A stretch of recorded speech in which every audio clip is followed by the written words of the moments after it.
مرحبا وأهلا بكم في برنامج داخل واشنطن. معكم مضيفكم روبرت ساتلوف. يتفق الكل على وجود خلل في واشنطن. نظامنا لا يعمل. الرئيس والكونغرس لا يتحدثان إلى بعضهما البعض.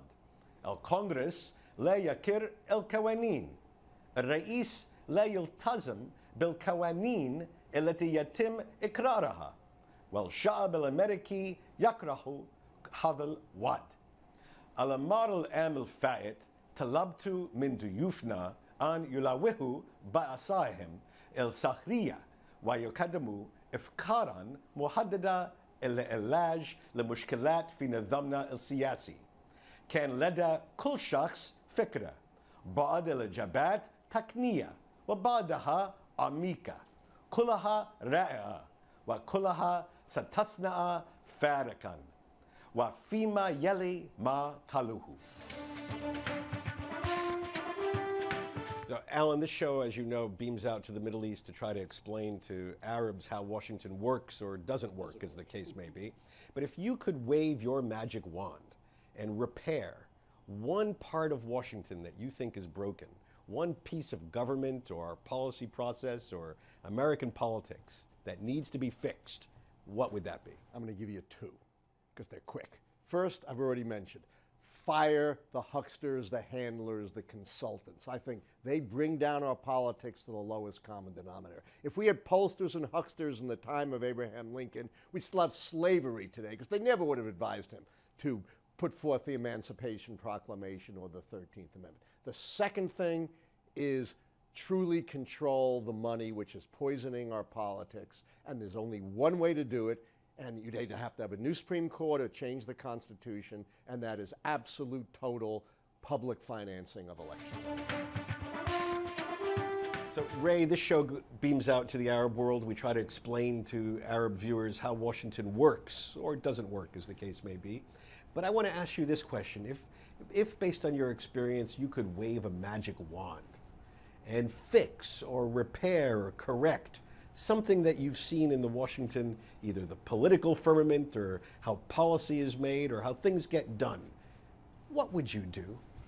I would like to increase more access to information. That makes my job more easy to do. And I think the more information you have, the more you can change policy. Any specific suggestion in that regard? Well, I certainly would like to have my Freedom of Information Act requests responded to far more quickly than they have been. So, given your years of experience in Washington, if you could wave your magic wand and fix or repair or correct something about Washington that you think is broken and needs fixing or correction, what would you do? The single-minded focus on lawmakers trying to do the popular thing rather than doing the right thing. Lawmakers making tough choices. We've got a famous movie called Mr. Smith Goes to Washington, in which Jimmy Stewart is the one honest man in this corrupt town who finds a way to stand up against the special interests and do the right thing, even though he's almost crushed. In the end, he's victorious. I wish Washington had more Mr. Smiths, but in fact, Mr. Smith would never go to Washington today. People would not put their money behind him. He would not be able to get anything done with the parties pushing against him. He would be the lone voice in the wilderness. I wish that the idealistic people who really care more about doing the right thing than keeping their own job were here in Washington. Cliff, if you could wave your magic wand and repair one broken part of Washington, what would you do? Very hard to come up with one thing. One could easily come up with 100 things. But if I had to choose one right now here at this moment, I would say this. Government should be more open to the general citizenry. What I mean by that is we have negotiations going on with the Iranians now. The people who are conducting that negotiation have never negotiated for anything, say, in the business world. Businessmen, union organizers, they know they have to negotiate and they have to deliver. If they fail at those things, they don't stay in the business. That's not the case. Wouldn't you like to see a really good union organizer or businessman coming in and saying, let me lay out the strategy for negotiating with Iran? because I've conducted negotiations, I've done so successfully, and I know how to come out and win. I remember very well a businessman when I lived in Colorado. I knew he was in the Western wear business, Western wear being not NATO Western wear, but cowboy Western wear. And he said, you go into a negotiation, if you want to win it, you have to know two things. One, at any point, you're willing to stand up, shake hands, say thanks, and walk out. And two, you've got your plan B. You know exactly what you're going to do if this doesn't work. If you don't have that, you will lose. I don't know that our negotiators, in regard to North Korea, in regard to Russia, in regard to Iran, have that kind of experience, background, and strategy, and I think that's disturbing. If you could wave your magic wand and repair some part of our legislative or political or policy process that you think doesn't work as well as it should, what would you do? Well, I think both sides tend to pander to their more base elements, more extreme, rather than, I think at the end of the day, the people in the middle, in the center of America, often, unfortunately, are not represented adequately, and that we're playing to our respective bases too much, and it creates a more extreme form of government. In addition, this divided government, it's the way the Founding Fathers set it up, but when you have divided government, it becomes dysfunctional. I don't think they had a level of trust of government when they formed this, and so in some respects it is dysfunctional. It doesn't work as smoothly as we would like it to, but you know, as Churchill said, democracy may not be the best, but it's the best form of government that we have. You know, and we hope that in the Middle East that democracies will flourish with the Arab Spring. We hope that doesn't present more of a threat, but more of an opportunity for people in the Middle East to overcome oppression that they face there. For instance, in Iran, I think this oppressive theocracy, at the end of the day, the younger people in Iran are going to rise up against this. I think the more iPhones that they get, the more technology, the more communication they have, maybe more, you know, we talked about music earlier, the more influences they have to the rest of the world. You can't isolate a population. And so eventually, I think they do overcome this oppressive sort of religious theocracy. At least that's my hope.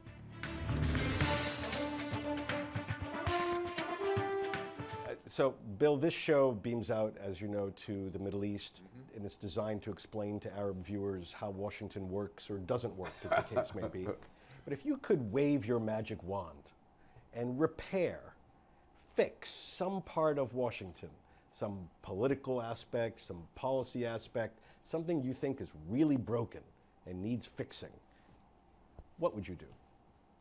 I would do a very small thing, take a very small step, okay? I would throw every single sitting member of Congress out. I would fire the whole bunch, send them home, and have new elections for the Senate and for the House across the nation, and elect people who believe in government and are willing to come here and work and do the job for the American people. Just that. Just that. One little change. Very small magic wand.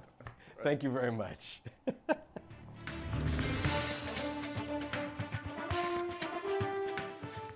Marvin, this show beams out to millions of Arab viewers to explain how our political and policy system works or doesn't work, as the case may be. You've been in Washington a long time. If you could wave a magic wand and repair one part of our political system or our policy-making process to make it better, fairer, more efficient, what would you do? I suppose the only positive thing I can say that might be helpful is not to think about American contributions towards a peaceful settlement in that part of the world necessarily, first and foremost, as a military operation. It's easy when you're a great power and you have enormous military strength to impose solutions. But I think we should have learned by now that using your military can accomplish limited objectives, but not really long-term objectives. And the long-term objectives can only be accomplished through long-term processes of education, knowledge, contact, discussion, bringing students to the United States, as many as possible. Let them see what the U.S. is all about, flaws and everything. I think we have so many more positive things than flaws that anyone with an open mind coming here could really learn a great deal about this country and take back not an image of a hostile country eager to use its military force, but rather a friendly country eager to help other people. And I think the record of the U.S. since World War II has been one around the world more of helping people than fighting, although we in journalism end up covering the story of the fight more than the story of a new school.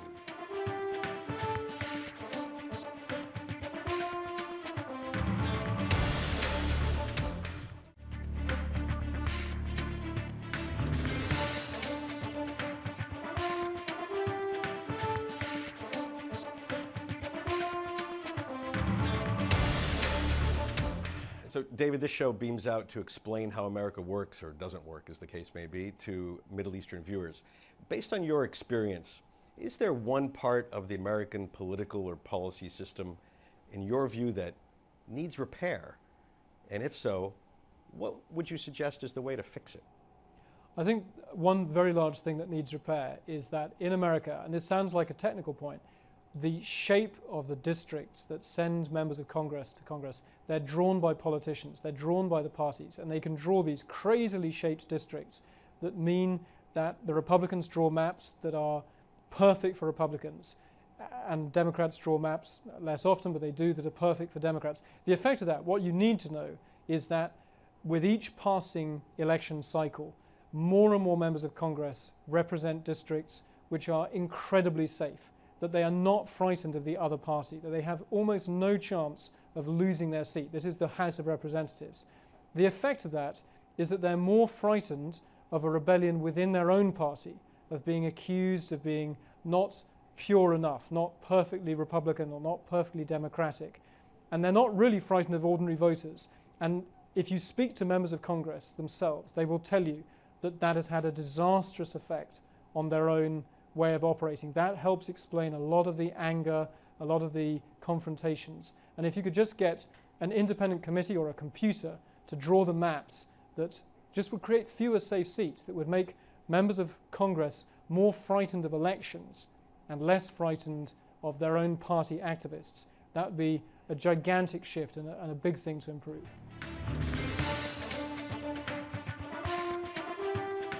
So, John, as I explained, the show beams out to Arab viewers, and it's designed to explain to them how Washington works or doesn't work, as the case may be. So if you could wave your magic wand and repair or fix or correct something that you have seen that needs fixing or correcting in Washington, in this case at the CIA, or some other aspect of how Washington works, what would that be? What would you do?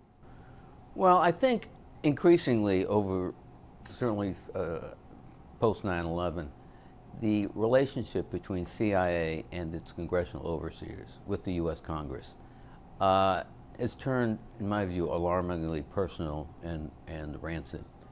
Earlier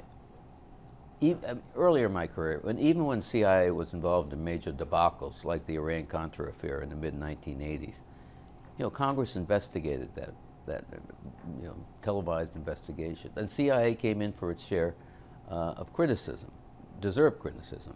But it never descended to the personal level that increasingly I see the relationship between CIA and Congress becoming, accusing each other of for instance, recently of criminal activities. I mean, that is not only unfortunate for both CIA and the Congress. I think it causes real harm in building credibility around the country and around the world for CIA's, both CIA and Congress, and the whole notion of how an intelligence organization operates in a democratic society and interfaces with elected representatives of that society. So, if I could wave a magic wand, I would like to go back to perhaps the halcyon days of CIA congressional relations in the mid-1980s.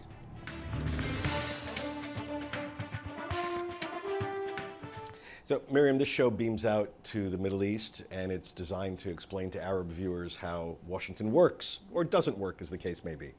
And so I want to ask you if you could wave your magic wand and repair some part of your Washington experience that you've seen that needs repairing, that was broken and needs fixing. What would you do? Oh, if I had a magic wand, I would unwind the clock a bit and see if we couldn't get Congress to return to an era of greater bipartisanship, which you and I know very well because we've been here for more than 20 years. Congress has not been this divisive or unable to reach consensus on almost anything in years, if ever. So I think working harder to repair that consensus is important to do and something that the American people deserve.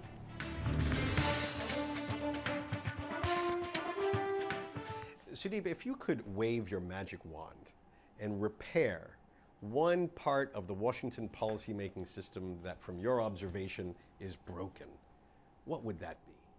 The biggest problem we have in Washington today is short-term thinking. You have a lot of people who are concerned about what's going to happen under their watch in the next few years.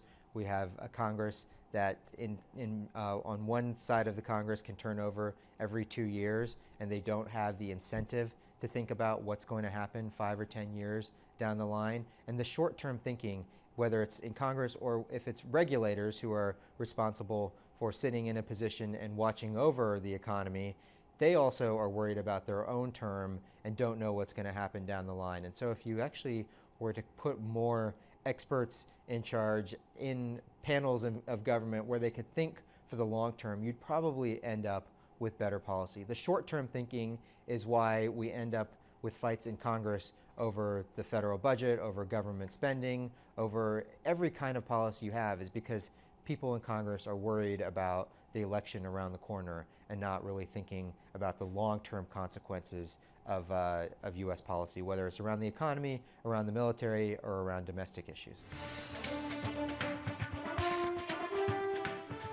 Peter, the show beams out to the Middle East to explain to Arabs how Washington works or doesn't work, as the case may be. If you could wave your magic wand and repair or correct or fix some aspect of our policymaking or political life that you think creates a big impediment to getting it done right, what would you do? Wow, that's a tough question. I think that, obviously in a democracy, a vigorous debate is critically important. So I don't have a problem about that, that we're discussing these things. I think that we're better off for being able to discuss them than otherwise. So I wouldn't say differences of opinion are a problem. In fact, there's an American saying that if 10 people in a room all agree, one of them is wrong. So I think it's important we have this sort of debate. But I would like us to also not to put aside complacency about the international challenges that we face. We have significant domestic challenges, obviously, coming out of the financial troubles of the last several years. But I would really want us to be able to come together on foreign policy issues and to understand the importance of international affairs to the health and wealth of the United States. Okay, very good. All right. Very good. Thank you.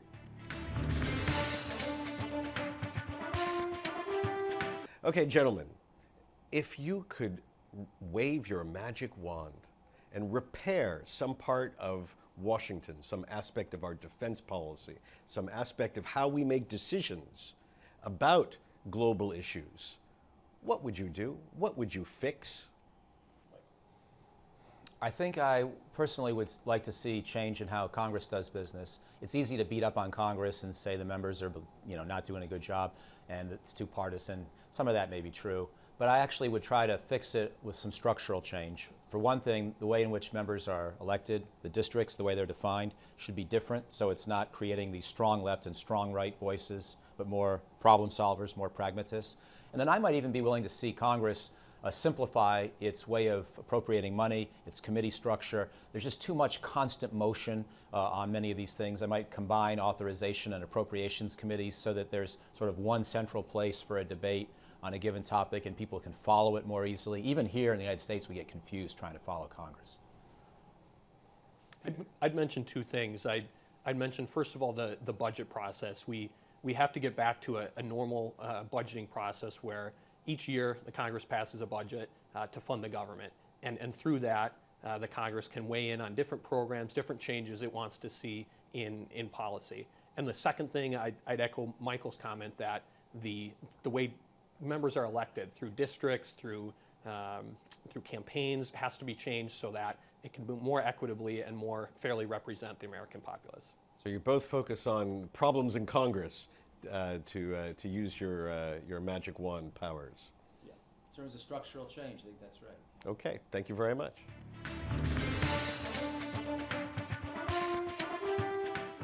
بهذا نصل إلى نهاية هذه الحلقة من برنامج داخل واشنطن.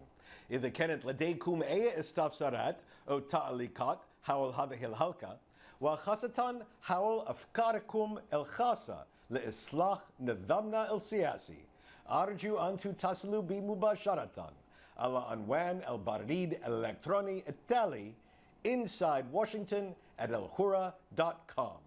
معكم روبرت ساتلوف، شكرا لكم وإلى اللقاء.